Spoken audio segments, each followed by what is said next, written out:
सूर्यगढ़ राज्य अपनी समृद्धि और शौर्य के लिए दशकों से विख्यात था। महाराजा सूर्य प्रताप के कुशल शासन में प्रजा सुखी थी और राजकुमार विक्रम के पराक्रम की गाथाएं दूर दूर तक फैली थीं। विक्रम अपने नाम के ही समान सूर्य की भांति तेजस्वी और प्रतापी था, किंतु उसके स्वभाव में एक युवा उतावलापन भी था। उसे लगता था कि दुनिया में ऐसी कोई चुनौती नहीं जिसका सामना उसकी तलवार न कर सके। परंतु सूर्यगढ़ की उन्हीं शांत गलियों में बद्ध बबूढ़े एक पुरानी फुसफुसाहट दोहराते थे, एक श्राप की कहानी उस सहस्राब्दी की जिसके अंत में यदि सूर्यगढ़ का राज्य सिंहासन जरा भी कमजोर पड़ता तो पाताल का सबसे भयावह दैत्य रक्तदंष्ट्र अपनी सहस्र वर्षीय कैद से मुक्त हो जाएगा। युवा पीर ही इसे केवल एक दंतकथा मानती थी, एक ऐसी कहानी जो बच्चों को डराने के लिए सुनाई जाती थी। यह शांति उस रात भंग हुई जब राज्य के सबसे दूरस्थ गांव वनस्थली पर कयामत टूट पड़ी। गांव वाले एक एक कर एक अजीब व्याधि का शिकार होने लगे। उनकी त्वचा ठंडी और खुरदरी होकर पत्थर की तरह सख्त होती जा रही थी। उनकी आंखों की चमक एक अनजाने भय से बुझ चुकी थी। यह कोई साधारण रोग नहीं था,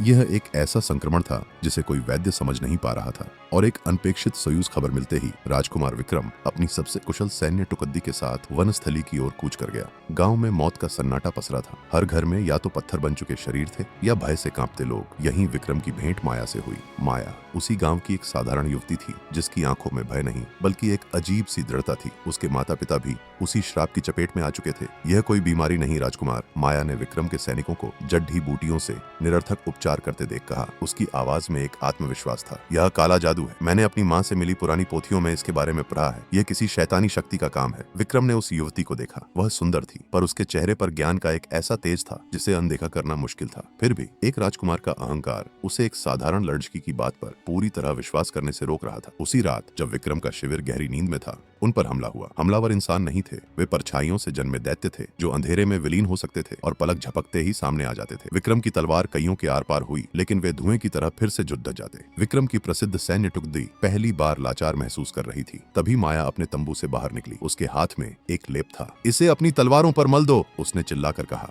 यह अर्क पुष्प का लेप है। यह इन मायावी राक्षसों को उनके असली रूप में प्रकट कर देगा। सैनिकों ने हिचकिचाते हुए आज्ञा का पालन किया और चमत्कार हो गया। जिन तलवारों पर लेप लगा था वे जब राक्षसों को छूती तो राक्षस अपने भयावह मांसल रूप में प्रकट हो जाते और फिर उन्हें मारना संभव हो सका। उस रात विक्रम ने कई सैनिक खोए लेकिन उसे यह भी समझ आ गया कि यह लड़ाई साधारण नहीं और यह लड़ाई तलवार के बल से कहीं। महाराज सूर्य प्रताप का तत्काल बुलावा आया। उनका चेहरा गंभीर था। उन्होंने विक्रम को उस रहस्यमयी कक्ष में बुलाया जहां केवल राजा और युवराज को जाने की अनुमति थी। जो तुम वनस्थली में देख कर आए हो विक्रम, वो केवल शुरुआत है, महाराज ने एक भारी स्वर में कहा। रक्तदंष्ट्र लौट आया है। उन्होंने विक्रम को सदियों पुराना वह रहस्य बताया जो सूर्यगढ़ के राज परिवार ने अपने सीने में दफन कर रखा था। उनके महान पूर्वज सम्राट विक्रमादित्य ने अपनी तपस्या और शौर्य से प्राप्त दिव्य खड्ग सूर्यहास की मदद से रक्तदंष्ट्र को पराजित कर पाताल लोक के सबसे गहरे हिस्से में कैद किया था। पर श्राप यह था कि रक्तदंष्ट्र की आत्मा हर सहस्राब्दी में मुक्त होने का प्रयास करेगी। रक्तदंष्ट्र आखिर चाहता क्या है और वह अब तक सामने क्यों नहीं आया? उसका लक्ष्य केवल सूर्यगढ़ पर कब्जा करना नहीं है पुत्र, महाराज ने कहा।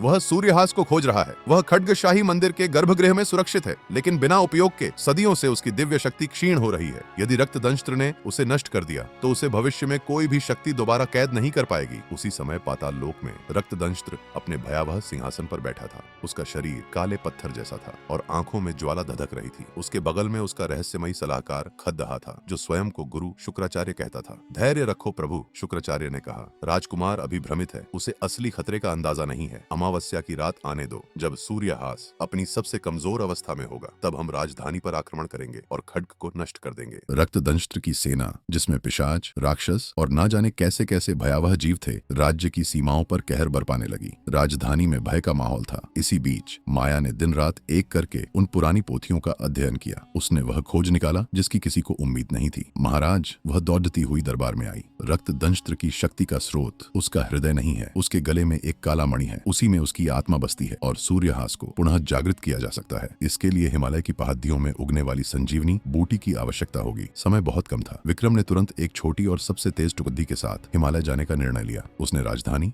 अपने पिता और सूर्यहास की सुरक्षा का भार अपने सबसे भरोसेमंद मित्र और सेनापति वीर सिंह को सौंपा। वीर सिंह जिसकी बहादुरी की कस्में खाई जाती थीं, विक्रम के जाते ही वीर सिंह ने अपना असली रंग दिखाया। वही रक्तदंष्ट्र का सलाहकार गुरु शुक्राचार्य था जो वर्षों से एक भेदी बनकर सूर्यगढ़ में रह रहा था। यह एक ऐसा विश्वासघात था जिसकी किसी ने कल्पना भी नहीं की थी। एक ओर विक्रम हिमालय के बर्फीले तूफानों और मायावी रक्षकों को परास्त कर संजीवनी बूटी हासिल कर चुका था और हवा से बातें करते हुए वापस सूर्यगढ़ की ओर लौट रहा था। दूसरी ओर राजधानी में हाहाकार मच गया। वीर सिंह ने अपनी असली पहचान उजागर करते हुए अंदर से शाही मंदिर पर हमला कर दिया। उसके वफादार सैनिक, जो असल में रक्तदंष्ट्र के राक्षस थे, असली सैनिकों पर टूट पड़े। महाराज सूर्य प्रताप ने स्वयं तलवार उठाई, लेकिन विश्वासघात के इस हमले में वे बुरी तरह घायल हो गए। ठीक उसी समय रक्तदंष्ट्र अपनी विशाल सेना के साथ राजधानी का मुख्य द्वार तोड़कर अंदर घुस आया। चारों ओर केवल चीख पुकार, आग और मौत का मंजर था। माया ने कुछ वफादार सैनिकों के साथ मिलकर घायल महाराज को एक गुप्त मार्ग से हटाया और किसी तरह मंदिर के गर्भगृह के द्वार बंद कर दिए। जब विक्रम राजधानी पहुंचा तो उसकी आंखों के सामने उसका फलता फूलता राज्य एक श्मशान में बदल चुका था। उसका खून खौल उठा। उसने सबसे पहले वीर सिंह उर्फ शुक्राचार्य को ललकारा। दोनों में भयंकर युद्ध हुआ।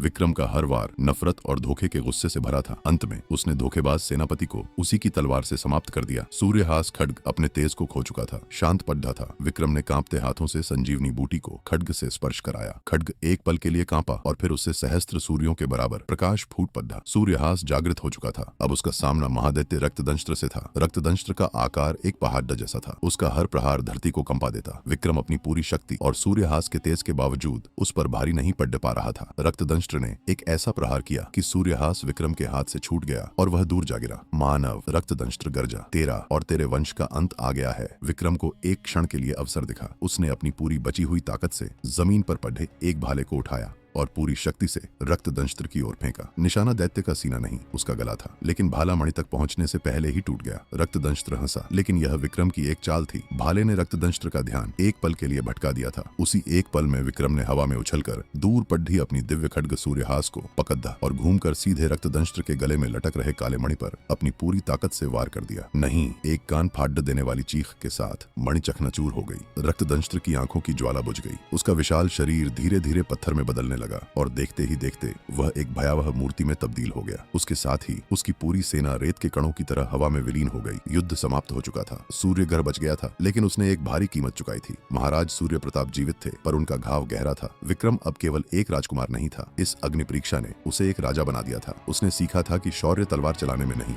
बल्कि सही समय पर सही सलाह सुनने और अपनी प्रजा के ज्ञान पर भरोसा करने में है। माया, वह साधारण सी लड़की, अब राज्य की सबसे सम्मानित सलाहकार थी। दोनों ने मिलकर उस राख से सूर्यगढ़ का पुनर्निर्माण शुरू किया। लेकिन रात के सन्नाटे में विक्रम अक्सर उस पत्थर की मूर्ति को देखता और सोचता, क्या पाताल लोक के दरवाजे हमेशा के लिए बंद हो चुके हैं, या यह केवल एक और तूफान से पहले की शांति है। कहानी खत्म हुई थी, पर एक नया अध्याय शुरू हो चुका था।